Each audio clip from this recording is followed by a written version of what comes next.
মুসলিম উম্মার বা মুসলিম জাহানের একজন জাতির পিতা আছেন, তার নাম কি? মাশাআল্লাহ, ইব্রাহিম আলাইহিস সালাম। ইব্রাহিম আলাইহিস সালামের দুইজন সন্তান, একজন ইসমাঈল আলাইহিস সালাম, আরেকজন ইসহাক আলাইহিস সালাম। আলোচনা একটু মন দিয়ে শুনতে হবে, কোনো অংশ যদি মিস করে ফেলেন তাহলে হয়তো বুঝতে পারবেন না পরের অংশটা। আবুল আম্বিয়া ওয়াল মুরসালিন অর্থাৎ নবীগণের পিতা ইব্রাহিম আলাইহিস সালামের দুইজন সন্তান, একজন সন্তানের নাম ইসমাঈল আলাইহিস সালাম, আরেকজনের নাম ইসহাক আলাইহিস সালাম।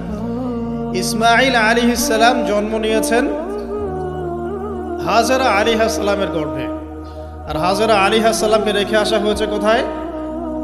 মক্কায়। তো এখান থেকে ইসমাঈল আলাইহিস সালামের বংশ চলতে চলতে এক পর্যায়ে এই বংশে সর্বশেষ এবং চূড়ান্ত নবী মুহাম্মদ সাল্লাল্লাহু আলাইহি ওয়াসাল্লামের জন্ম হয়। ঠিক আছে, তাহলে আমরা হচ্ছি বনু ইসমাঈল। ইসমাঈল আলাইহিস সালামের বংশের পুরো সিলসিলায় একজন নবী পাওয়া যায়, তিনি হচ্ছেন আমাদের নবী মুহাম্মদ রাসূলুল্লাহ সাল্লাল্লাহু আলাইহি ওয়াসাল্লাম। আর আরেকজন সন্তান ইব্রাহিম আলাইহিস সালামের, তার নাম কি? ইসহাক আলাইহিস সালাম। ইসহাক আলাইহিস সালাম জন্মগ্রহণ করেছেন সারা আলাইহিস সালামের গর্ভে। তো আমরা বুঝতে পারলাম যে নবীগণের একাধিক স্ত্রী ছিল। পশ্চিমা সভ্যতা আমাদেরকে শিখিয়েছে যে একজন সৎ ব্যক্তির একটাই স্ত্রী থাকতে পারে, একজন চরিত্রবান এবং সৎ ব্যক্তির একজন স্ত্রী থাকতে পারে, যার একাধিক স্ত্রী আছে তার চরিত্র ভালো না। এটা পশ্চিমারা আমাদেরকে শিখিয়েছে, এবং পশ্চিমা গোলক ধাঁধায় যারা নিজেদের দর্শন হারিয়ে ফেলেছে তারাও এই মতাদর্শে বিশ্বাস করে। তবে তারা এটা বিশ্বাস করে যে একজন স্ত্রী থাকলেও একাধিক মেয়ের সাথে শারীরিক সম্পর্ক রাখা ভালো। আর ইসলাম বিশ্বাস করে যে যদি কারোর সাথে শারীরিক সম্পর্ক রাখতেই হয় তাকে স্ত্রীর মর্যাদা দিতে হবে। তো যাই হোক, ইব্রাহিম আলাইহিস সালামের দুইজন স্ত্রী ছিলেন। সারা আলাইহিস সালামের গর্ভে ইসহাক আলাইহিস সালাম জন্মলাভ করেন, এবং সেটা অনেক দেরিতে, অনেক বয়স হওয়ার পরে, বার্ধক্যে উপনীত হওয়ার পরে। তো ইসহাক আলাইহিস সালামের ছেলের নাম হচ্ছে ইয়াকুব আলাইহিস সালাম। তারা থাকতেন শামে অর্থাৎ প্যালেস্টাইনে, আর ইসমাঈল আলাইহিস সালাম তারা থাকতেন মক্কায়। দুইটা জায়গা আপনি চিনতে পারছেন, প্যালেস্টাইন আর একটা হচ্ছে মক্কা। মক্কা ইসমাঈল আলাইহিস সালাম, যার সিলসিলায় মুহাম্মদ সাল্লাল্লাহু আলাইহি ওয়াসাল্লাম, আমরা যার উম্মত। আর ওই যে প্যালেস্টাইন, শাম দেশ, সিরিয়া, জর্ডান, লেবানন, প্যালেস্টাইন, এই জায়গাটাকে বলা হয় শাম। এই প্যালেস্টাইনে ইসহাক আলাইহিস সালাম, যিনি সারা আলাইহিস সালামের গর্ভে জন্ম নিয়েছেন। ঠিক আছে, ওকে। এবার ইসহাক আলাইহিস সালামের পরবর্তী জেনারেশন, তার নাম হচ্ছে ইয়াকুব আলাইহিস সালাম। আর ইয়াকুব আলাইহিস সালামের আরেকটা নাম হচ্ছে ইসরাইল। কি নাম? ইসরাইল। এই কারণে ইয়াকুব আলাইহিস সালামের বংশধরদেরকে বলা হয় বনু ইসরাইল। এবার বুঝতে পারছেন বনু ইসরাইল কাদেরকে বলা হয়? আচ্ছা, এখন এই ইয়াকুব আলাইহিস সালামের অনেক সন্তান ছিলেন। সূরা ইউসুফ পড়ে দেখেন, 11-12 জন পুত্র সন্তান ছিলেন, বা 13 জনের কথা এসেছে, আরও থাকতে পারে, আল্লাহু আলাম। এখানে এতটুকু এসেছে। ইউসুফ আলাইহিস সালাম তার একজন সন্তান, ঠিক আছে, যাকে তার ভাইরা কুয়ায় ফেলে দেয়। ঠিক আছে, কুয়ার থেকে ইউসুফ আলাইহিস সালাম চলে গেলেন মিশরের রাজার বাসায়। এটা তো পড়েছেন। আচ্ছা, আমি কিন্তু ডিটেলস বলতে পারবো না খুতবায়, শুধু লাইনগুলো টাচ করছি। কুয়া থেকে চলে গেলেন, ভাইদের ষড়যন্ত্রে কুয়ায় তিনি পড়লেন। তাকদিরের এভাবেই তাকদির লেখা ছিল। তারপরে সেখান থেকে মিশরের রাজার বাসায়, ঠিক আছে, সেখান থেকে সেই যে রাজার স্ত্রী তাকে আহ্বান করলো। তিনি বললেন যে মাআয আল্লাহ, আমি আল্লাহকে ভয় করি।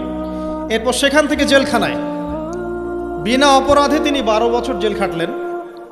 আর সেখান থেকে তিনি বের হয়ে আবার যখন আসলেন, তখন মিশরের কি প্রায় খাদ্যমন্ত্রী বলা যায়, মিশরের বড় একটা পলিটিক্যাল পদ আল্লাহ পাক তাকে দিলেন। ঠিক আছে, তাহলে মিশরে কিভাবে বনু ইসরাইল আসলো? ইউসুফ আলাইহিস সালামের মাধ্যমে। ঠিক আছে, ইউসুফ আলাইহিস সালামের মাধ্যমে মিশরে বনু ইসরায়েলের আগমন হলো। এর আগ পর্যন্ত বনু ইসরায়েল থাকতো ওই যে প্যালেস্টাইনে। এখন ইউসুফ আলাইহিস সালামের শাসনামল যতদিন ছিল ততদিন পর্যন্ত বনু ইসরায়েল মিশরে খুব ভালোভাবেই জীবনযাপন করত। কিন্তু যখন তার যুগটা চলে গেল তখন সেখানে ফেরাউনদের যুগ আসলো। কাদের যুগ? ফেরাউনদের যুগ। আর ফেরাউন শব্দের অর্থ হচ্ছে এটা একটা রাষ্ট্রীয় পদ, যেমন প্রেসিডেন্ট, প্রাইম মিনিস্টার এমন পদ আছে। ফেরো বা ফেরাউন এটা হচ্ছে একটা রাষ্ট্রীয় পদের নাম।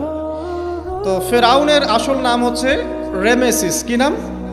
রেমেসিস। রেমেসিস 1, রেমেসিস 2 এরকম করে নাম থাকে আর কি।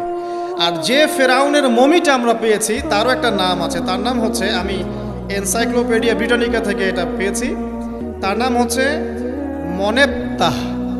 যে ফেরাউনের মমিটা আমরা পেয়েছি এর নাম হচ্ছে মনেপ্তাহ। তার মূল নাম, তাকে রেমেসিস বলা হতো, আর তার টাইটেল হচ্ছে ফেরো বা ফেরাউন। ঠিক আছে? এখন এই ফেরাউনদের সময় ইউসুফ আলাইহিস সালামের রেখে যাওয়া সেই যে বনু ইসরায়েল, এরা আর উন্নত জীবনযাপন করতে পারলো না। তারা দাসত্বের শৃঙ্খলা আবদ্ধ, তাদের উপর জুলুম নির্যাতন শুরু হতে লাগলো। এক পর্যায়ে ফেরাউন তাদেরকে ডিভাইড অ্যান্ড রুলের মতো করে সমাজে নিপীড়িত করতে লাগলো। আর ফেরাউনের অনেক পাপ ছিল, যে পাপটা আমরা আসলে অল্প কথায় ব্যাখ্যা করতে পারবো না। এক কথায় সে নিজেকে আল্লাহ দাবি করেছিল। তারপরে সে সমাজের মধ্যে শিরকের প্রচলন ঘটাতো। সে কন্যা সন্তানদেরকে জীবিত রাখতো, পুত্র সন্তানদেরকে হত্যা করে ফেলত। সে সমাজের মানুষদেরকে বিভক্ত করত, দুর্বলের উপর সবলের অত্যাচার চালাতো। এবং তার একটা অহংকার ছিল, সেটা হচ্ছে সেনাবাহিনীর অহংকার। সে মনে করতো যে সে ওই সময়কার সুপার পাওয়ার, তাকে কেউ পরাজিত করতে পারবে না। ঠিক এখনকার বিশ্বের পরাশক্তিগুলোর মতোই তার দাম্ভিকতা ছিল আর কি। তো একটা কথা বলে নেই, এই ফেরাউন এবং মূসা আলাইহিস সালাম, এই ফেরাউন যখন বনু ইসরায়েলকে নির্যাতন করতে লাগলো তখন আল্লাহ পাক একজন নবী পাঠালেন, তার নাম কি? মূসা আলাইহিস সালাম।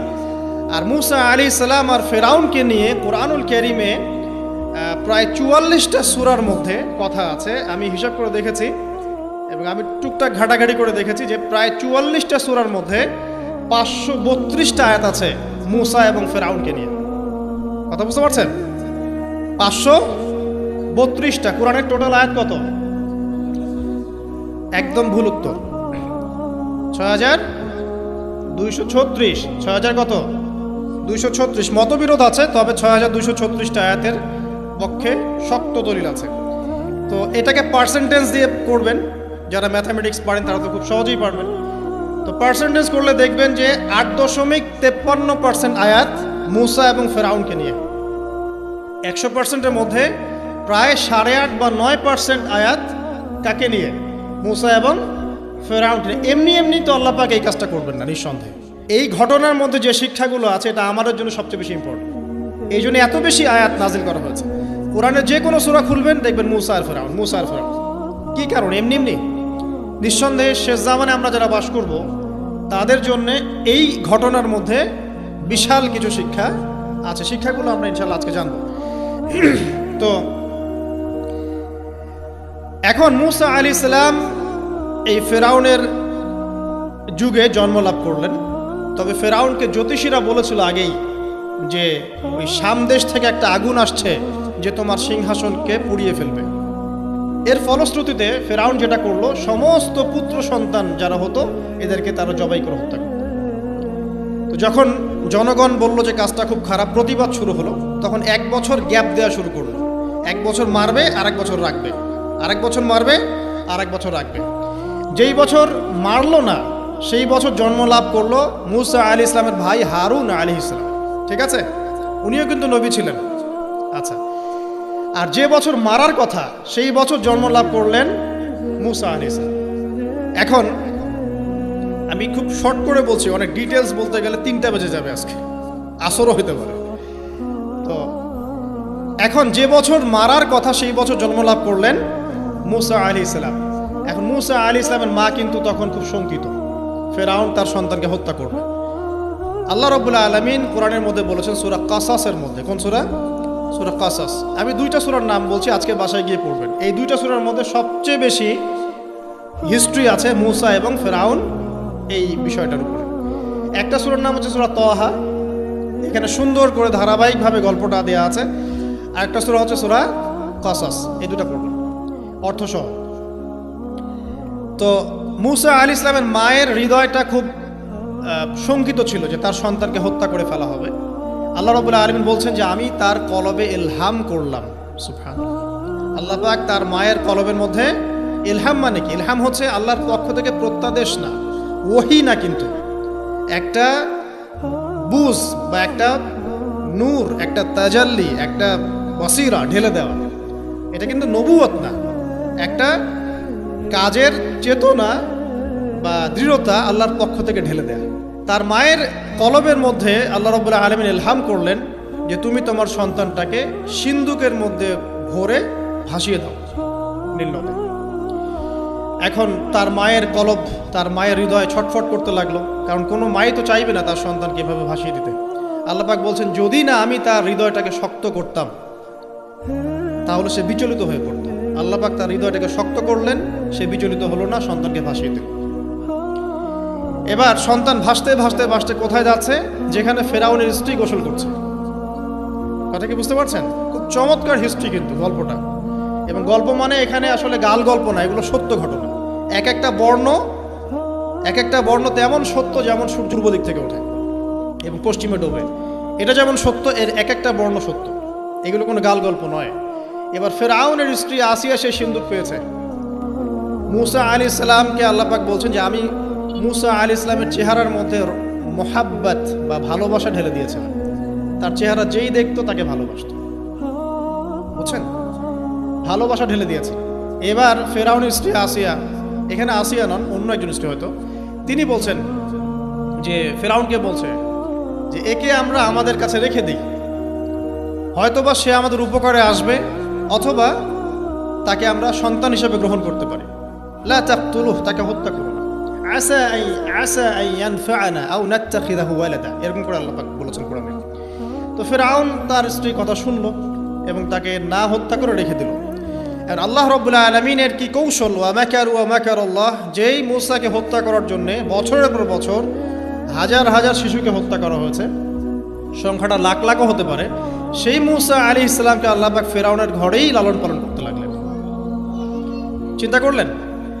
এবার মূসা আলাইহিস সালাম যখন যুবক হলেন, আমি সংক্ষিপ্ত করছি, যখন যুবক হলেন তখন একদিন দেখলেন যে রাস্তায় দুজন ব্যক্তি ঝগড়া করছে। সূরা কসসের মধ্যে আছে, ফাইটিং, স্ট্রিট ফাইট। তো একজন ব্যক্তি হচ্ছেন বনু ইসরাইলের, আরেকজন হচ্ছে ফেরাউনের সেনাবাহিনীর। এখন মূসা আলাইহিস সালাম কার পক্ষ নেবেন? তিনি বনু ইসরাইলের পক্ষ নিলেন। তিনি গিয়ে তাকে বাঁচানোর চেষ্টা করলেন এবং শুধু একটা ঘুষি দিয়েছেন, ফাওয়াকাযাহু, একটা ঘুষি, ফাকাদা আলাইহি, এবং এই একটা ঘুষিতেই সেই ব্যক্তি ডেড।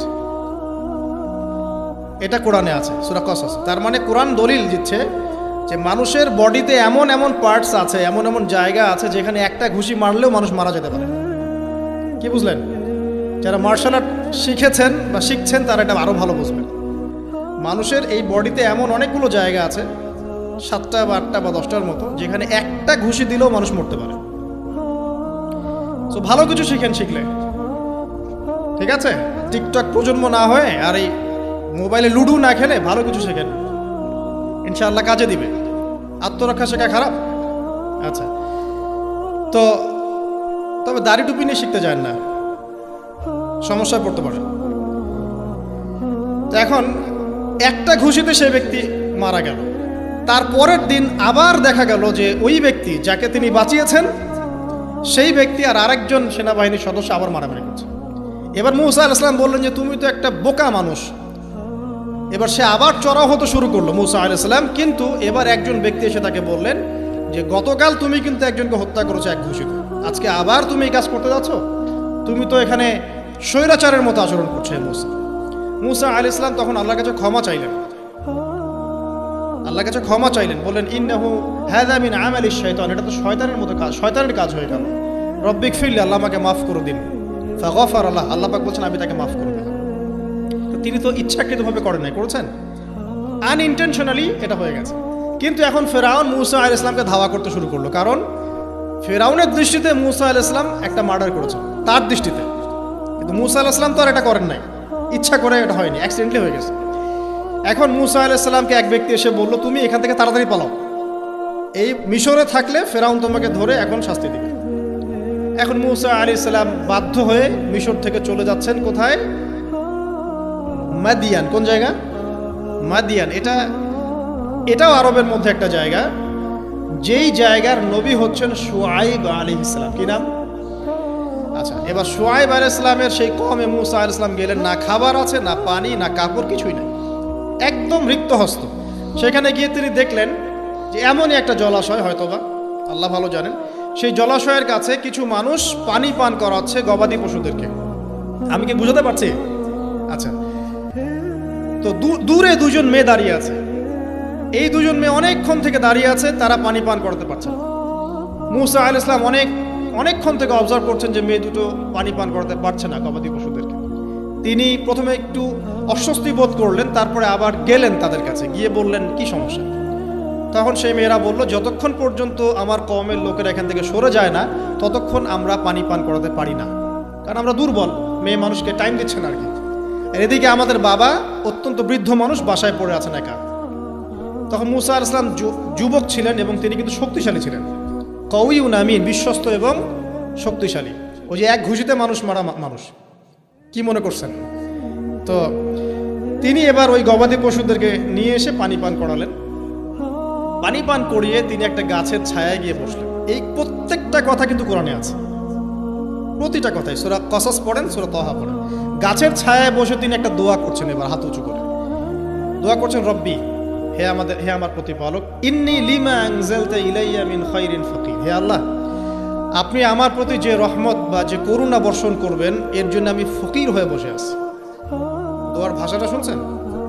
আল্লাহ, আপনি আমার প্রতি যে করুণা বর্ষণ করবেন আমি এর জন্য ফকির হয়ে বসে আছি। তো প্রত্যেকটা নেক কাজ করার পরে এরকম দোয়া করা সুন্নত, দোয়া কবুল হয়ে যাবে ইনশাআল্লাহ। দোয়া সাথে সাথে কবুল হয়ে গেল। এখন ওই দুইজন মেয়ের মধ্যে একজন মেয়ে হেঁটে হেঁটে আসছে। ওই মেয়ে কিভাবে হেঁটে এসেছে সেটাও কোরআন বলেছে, কিভাবে হেঁটে এসেছে সেটাও কোরআনে বলেছে সূরা কসসের মধ্যে। সূরা কসসে আল্লাহ পাক বলছেন, ওই দুইজন মেয়ের মধ্যে একজন হেঁটে হেঁটে আসলো লাজুক পায়ে। কেমন পায়ে? লাজুক পায়ে। যেই চলাফেরা আপনি এখনকার মেয়েদের মধ্যে দেখতে পারবেন না।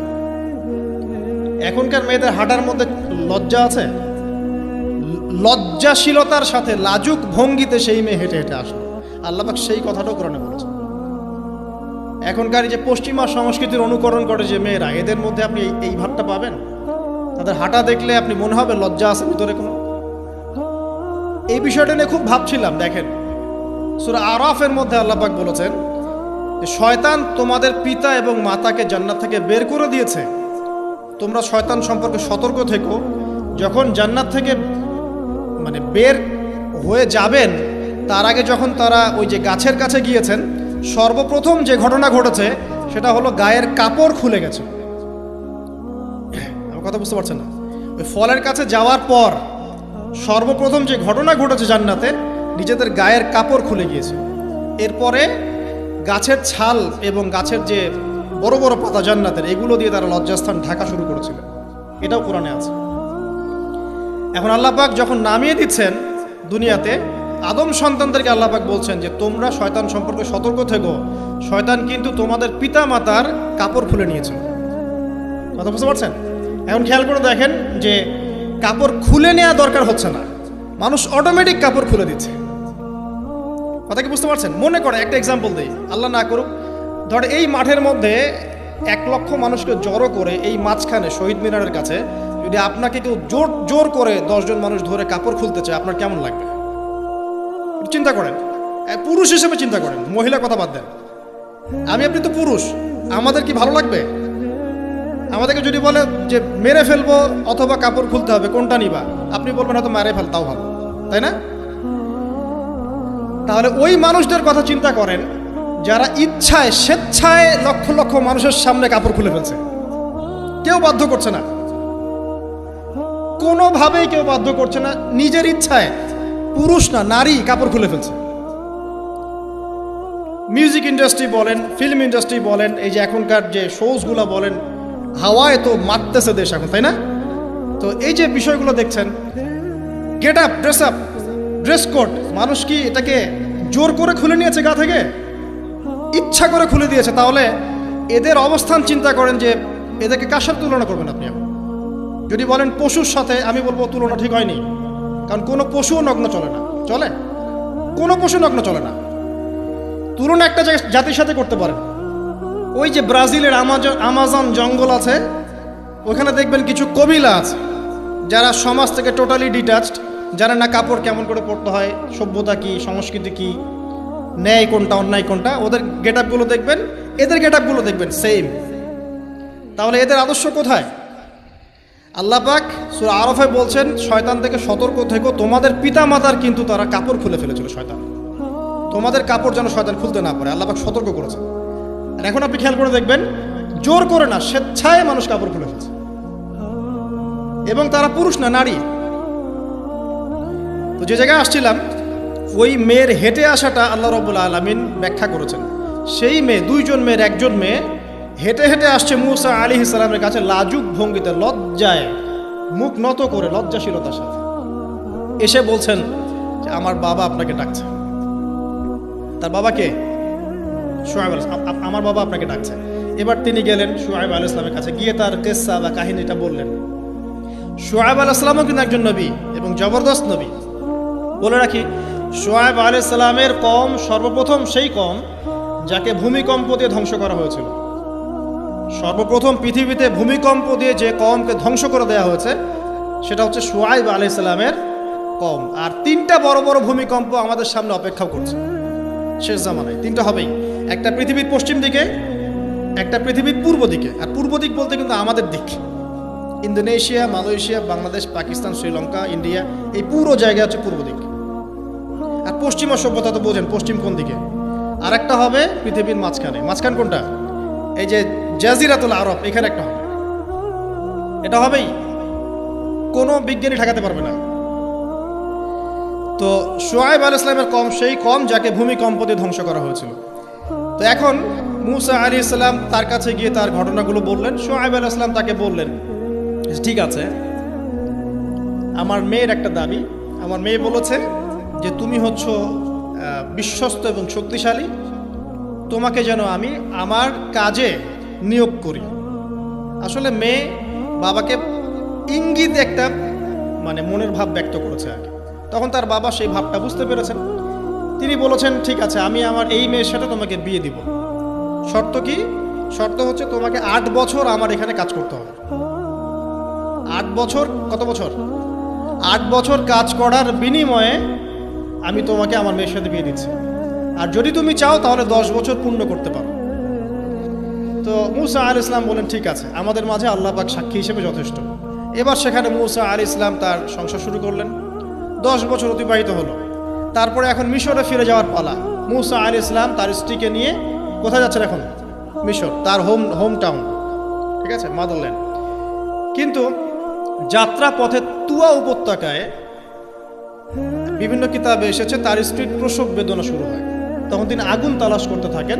আগুন তালাশ করতে করতে আস্তে আস্তে তিনি এমন একটা জায়গার দিকে চলে যান, তুয়া উপত্যকায়, যেখানে দেখেন যে গাছের উপর আগুন জ্বলছে। এবং তখন আগুনকে ফলো করতে করতে হঠাৎ তিনি এক গায়েবী আওয়াজ শুনতে পান। আওয়াজটা হচ্ছে এমন, আমি একটু পড়ে শোনাই। আওয়াজটা হচ্ছে এমন যে, ইন্নী আনা রব্বুক ফাখলা'না আলাইক ইন্নাকা বিল ওয়াদিল মুকদ্দাস তুয়া। এই আওয়াজটা আল্লাহ পাকের। কার আওয়াজ? সুবহানাল্লাহ। আল্লাহ পাক মূসা আলাইহিস সালামের সাথে কথা বলছেন এই জায়গায়। আল্লাহ পাক বলছেন, নিশ্চয়ই আমি তোমার রব, তোমার জুতা খুলে ফেলো, কারণ তুমি একটা পবিত্র উপত্যকায় আছো। চিন্তা করতে পারেন? ওয়া আনা ইখতারতুকা, এবং আমি তোমাকে বাছাই করেছি হে মূসা, ফাসতামি' লিমা ইউহা, তুমি খুব মনোযোগ দিয়ে শোনো, আমি তোমার কাছে যা ওহী করছি এটা মনোযোগ দিয়ে শোনো। ইন্নানি আনা আল্লাহ, নিশ্চয়ই আমি আল্লাহ। আল্লাহ বলছেন, ইন্নানি আনা আল্লাহ, নিশ্চয়ই আমি আল্লাহ। লা ইলাহা ইল্লা আনা, আল্লাহ বলছেন আমি ছাড়া কোনো ইলাহ নেই। ফা'বুদনি, আমার ইবাদত করো। ওয়া আকিমিস সালাতা লিযিকরি, আমার স্মরণের জন্য সালাত কায়েম করো। ইন্নাস সাআতা লাআতিয়াতুন, নিশ্চয়ই কিয়ামত অবশ্যই আসবে। আকাদু উখফিহা, আমি এটাকে গোপন রেখেছি, লিতুজজা কুল্লু নাফসিন বিমা তাসআ, যাতে করে প্রত্যেক নফসকে তার প্রতিদান দেয়া যায়। ফালা ইয়াসুদ্দান্নাকা আনহা মান লা ইউমিনু বিহা ওয়াত্তাবা'a হাওয়াহু ফাতারদা, যারা প্রবৃত্তির অনুসরণ করে তারা যেন তোমাকে এই বিষয়টার প্রতি ঈমান আনা থেকে দূরে রাখতে না পারে। আল্লাহ পাক এই পর্যন্ত বললেন। এরপর আল্লাহ বলছেন ওয়ামা তিলকা বিয়ামিনিকা ইয়া মূসা, মূসা তোমার ডান হাতে এটা কি? মূসা আলাইহিস সালাম বলছেন যে ক্বালা হিয়া আসায়া, এটা আমার লাঠি। তার সাথে কি ছিল? একটা লাঠি। আতাওয়াক্কাউ আলাইহা ওয়া আহুশু বিহা আলা গনামি ওয়া লিয়া ফিহা মাআরিব উখরা, এই লাঠি দিয়ে আমি গাছের ডাল ছাঁটি, গবাদি পশুদেরকে চড়াই, এছাড়া আমি আমার বিভিন্ন কাজে লাঠি ব্যবহার করি। আল্লাহ পাক বলছেন ক্বালা আলকিহা ইয়া মূসা, মূসা এটা নিক্ষেপ করো দেখি, হাত থেকে ছুঁড়ে মারো। মূসা আলাইহিস সালাম ছুঁড়ে মারলেন, ফাআলকাহা, তিনি ছুঁড়ে মারলেন, ফাইযা হিয়া হাইয়াতুন তাসআ, সাথে সাথে লাঠিটা ছোটাছুটি শুরু করলো সাপের মতো।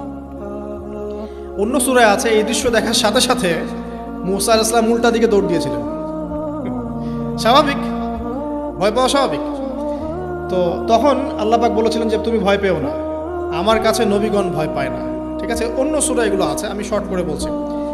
এরপরে আল্লাহ পাক বললেন ক্বালা খুযহা ওয়ালা তাখাফ, তুমি এটাকে ধরো, এটাকে ভয় পেও না। সানুঈদুহা সিরাতাহাল উলা, তুমি ধরা মাত্রই সেটা আবার লাঠিতে রূপান্তরিত হবে। আরেকটা কাজ করো, ওয়াদমুম ইয়াদাকা ইলা জানাহিক, তোমার হাতটাকে বগলের নিচে নিয়ে যাও। তাখরুজ বাইদা মিন গায়রি সু, এটাকে বের করো, তারপর দেখবে এটা স্বচ্ছ আলো প্রদান করবে। সুবহানাল্লাহ, বগলের মধ্যে হাত নিয়ে আসো, হাতটাকে বের করো, দেখবে হাত থেকে স্বচ্ছ আলো বের হবে। এই দুইটা মুজিজা আল্লাহ পাক তাকে দিলেন, আয়াতান উখরা, এটা আরেকটা নিদর্শন। তো এখানে কি হলো? মূসা আলাইহিস সালাম নবুয়ত পেলেন। Shortcut key? মূসা আলাইহিস সালাম কি পেলেন? নবুয়ত পেলেন। নবুয়ত পাওয়ার সাথে সাথে আল্লাহ পাক তাকে দুটো মুজিজা দিলেন, একটা হচ্ছে লাঠি, আরেকটা কি? হাত বগল থেকে বের করলেই কি হবে? আলো বের হয়ে যাবে। এবার তার ডিউটি কি? আল্লাহ পাক ডিউটি দিচ্ছেন তাকে যে ইযহাব ইলা ফিরআউনা ইন্নাহু তাগা, এবার তোমার কাজ হচ্ছে তুমি ফেরাউনের কাছে যাবে, কারণ ফেরাউন সীমা লঙ্ঘন করেছে। তখন মূসা আলাইহিস সালাম বললেন রব্বি ইশরাহ লি সাদরি, আল্লাহ আমার বক্ষটাকে প্রশস্ত করে দিন। মানে আমার তো সেখানে যাওয়ার সাহস হচ্ছে না, আমি তো সেখানে ওদের দৃষ্টিতে একজন খুনের আসামি, ওদের দৃষ্টিতে ওরা তো আমাকে পেলে হত্যা করে ফেলবে। আল্লাহ পাক বলছেন কেল্লা, কখনো না, তারা তোমাকে হত্যা করতে পারবে না। তখন তিনি দোয়া করছেন আল্লাহ আমার হৃদয়টাকে প্রশস্ত করে দিন, ওয়াইয়াসসির লি আমরি, আমার কাজকে সহজ করে দিন। ওয়াহলুল উকদাতাম মিন লিসানি, আমার লিসান, আমার জিহ্বায় জড়তা আছে আল্লাহ, এটাকে দূর করে দিন। ইয়াফকাহু কওলি, যাতে মানুষ আমার কথা বুঝতে পারে। এই দোয়া করলেন, কবুল হয়ে গেল। এবং আরও দোয়া করলেন যে ওয়াজআলি ওয়াজিরাম মিন আহলি, আমার পরিবারের মধ্য থেকে একজন ওয়াজির দেন। ওয়াজির মানে সহায়ক, যেটা হচ্ছেন হারুন আলাইহিস সালাম, যাতে করে আমরা কি করতে পারি? বেশি বেশি আপনার জিকির করতে পারি এবং আমাদের কাজ সহজ হয়। আল্লাহ রাব্বুল আলামিন তার ভাই হারুন আলাইহিস সালামকেও নবুয়ত দান করলেন, দুজন মিলে। এখন আল্লাহ পাক বলছেন ইযহাবা ইলা ফিরআউন, তোমরা দুজন ফিরআউনের কাছে যাও, ইন্নাহু তাগা, সে সীমা লঙ্ঘন করেছে। তবে ফাকুলা লাহু কাওলাল লাইয়িনা, তার সাথে নরম সুরে কথা বলো। লাআল্লাহু ইয়াতাযাক্কারু আও ইয়াখশা, হয়তোবা সে উপদেশ গ্রহণ করবে অথবা আল্লাহকে ভয় করতে পারে। তো ডিউটি দেয়া হলো যে তোমাদের কাজ এখন এটা, এবং তোমাদের ভয় পাওয়ার কোনো কারণ নাই, সে তোমাদের কোনো ক্ষতি করতে পারবে না। তার কাছে যাও, মুজিজা দেখাও, আল্লাহর দিকে দাওয়াত দাও, লা ইলাহা ইল্লাল্লাহ। যদি সে দাওয়াত কবুল করে আলহামদুলিল্লাহ, যদি না করে তাহলে আমি আল্লাহ তার জন্য যথেষ্ট। এবার শর্ট করে নিয়ে আসি, মূসা আলাইহিস সালাম সেখানে গেলেন, যার পরে ফিরআউনকে দাওয়াত দিলেন। অন্য আয়াতে সে বলেছিল যে আনা রব্বুকুমুল আ'লা, আমি তোমাদের মহান রব। ঠিক আছে, তো মূসা আলাইহিস সালাম ব্যাখ্যা করলেন আমি সেই রবের কথা বলছি যে রব আসমান সৃষ্টি করেছেন, জমিন সৃষ্টি করেছেন, যেভাবে তাওহীদের দাওয়াত দিতে হয় সব দিলেন। এরপরেও ফিরআউন সেটা গ্রহণ করলো না। তখন মূসা আলাইহিস সালাম বললেন যদি আমি তোমাকে কোনো বড় নিদর্শন দেখাই তারপরেও কি বিশ্বাস করবে না? তখন ফিরআউন বলল যে দেখাও দেখি। তখন তিনি লাঠি ছুঁড়ে মারলেন, সাপ হয়ে গেল। এই দৃশ্য থেকে ফিরআউনের পরিবারের সবাই ভয় পেয়েছিল, কিন্তু পলিটিক্যাল স্বার্থে ফিরআউন বলেছিল যে সে একজন বড় জাদুকর, জনগণকে তো বোঝাতে হবে কিছু, নিজে ভয় পেলেও জনগণকে তো কিছু বোঝাতে হবে। সে জনগণকে বলছে আসলে সে একজন বড় জাদুকর, সে চাচ্ছে তোমাদের ন্যাশনের মধ্যে ফাটল সৃষ্টি করতে। তো এখন কি করা যাবে? পরামর্শ করা হলো। তার কাছের কিছু মানুষ থাকে না, তার মন্ত্রী পরিষদ যারা শয়তানিতে পিএইচডি করেছিল আর কি, তার ওকে পরামর্শ দিল যে একটা কাজ করা যাক, একটা বড় ময়দানে যাওয়া যাক, সেখানে আমরা বড় বড় জাদুকরদেরকে ডাকবো, এখানে একটা জাদুর ব্যাটল হবে, মোনাজারা হবে জাদু। সব বড় বড় জাদুকরকে ডাকা হলো মিশরের। এবং বলে রাখি যে জাদুবিদ্যা কিন্তু সত্য, সুলাইমান আলাইহিস সালামের সময় থেকে এটা চলে আসছে। হারুত এবং মারুত ফেরেশতাকে কিন্তু এর মধ্য দিয়ে পরীক্ষা করা হয়েছে মানব জাতিকে। যাই হোক, তো জাদু থেকে বাঁচার জন্য কোরআন এবং সুন্নাহর যে দোয়া কালামগুলো আছে এগুলো নিয়মিত পড়বেন ইনশাআল্লাহ। আল্লাহ পাক আমাদেরকে হেফাজত করুন, আমিন। তো আমি শর্ট করছি। তো এবার জাদুকররা একদিকে, মূসা আলাইহিস সালাম একদিকে। তো মূসা আলাইহিস সালামকে তারা বলছে তুমি আগে ছুঁড়ে মারবে না আমরা ছুঁড়ে মারবো। মূসা আলাইহিস সালাম বলছেন বাল আলকু, তোমরা ছুঁড়ে মারো। তখন তারা যখন তাদের লাঠিগুলো ছুঁড়ে মারলো, এগুলো সাপ হয়ে গেল। এটা একটা চোখের ভেলকিবাজি ছিল। আল্লাহ পাক এই জাদুটাকে বলেছেন কোরআনে সিহরুন আযীম, বড় একটা জাদু করেছিল তারা। মানে তারা জাদুবিদ্যায় খুব পারদর্শী ছিল। এখন যেমন সায়েন্সের যুগ, তখন কিন্তু জাদুবিদ্যার যুগ ছিল, ঠিক আছে। তো মূসা আলাইহিস সালাম তারপর কিছুটা ভয় পেয়ে গেলেন। আল্লাহ পাক বলেন তুমি ভয় পেও না, বরং তোমার লাঠি ছুঁড়ে মারো, ইন্নাকা আনতাল আ'লা, তুমি বিজয়ী হবে ইনশাআল্লাহ তাআলা। এরপর মূসা আলাইহিস সালাম লাঠি ছুঁড়ে মারার সাথে সাথেই তার লাঠিটা যে সাপে রূপান্তরিত হলো, এই সাপটা বাকি সব সাপকে খেয়ে ফেললো। এই দৃশ্য দেখার সাথে সাথেই ওই জাদুকর যারা ছিল, সবচেয়ে বড় বড় জাদুকর, একটা সমাজে সবচেয়ে বড় বড় জাদুকর, সাথে সাথে মুসলিম হয়ে গেল। বললো যে ক্বাল আমান্না বিরব্বি হারুন ওয়া মূসা, আমরা মূসা এবং হারুনের রবের প্রতি ঈমান নিয়ে আসলাম। তখন ফিরআউন বলল যে ও আচ্ছা, তাহলে ইন্নাহু কাবীরুকুম আল্লামাকুমুস সিহর, তাহলে মূসাই হচ্ছে তোমাদের লিডার, যে তোমাদেরকে জাদু শিখিয়েছে। তাহলে পলিটিক্যাল লোকজনের কথাগুলো এরকমই হয়, সত্য কখনো স্বীকার করতে যাবে। তো যে তাহলে মূসাই মনে হয় তোমাদের চেয়ে বড় জাদুকর, তাহলে তোমাদের শাস্তি দিব এবার আমরা। কি শাস্তি? ওই যে শুলদণ্ড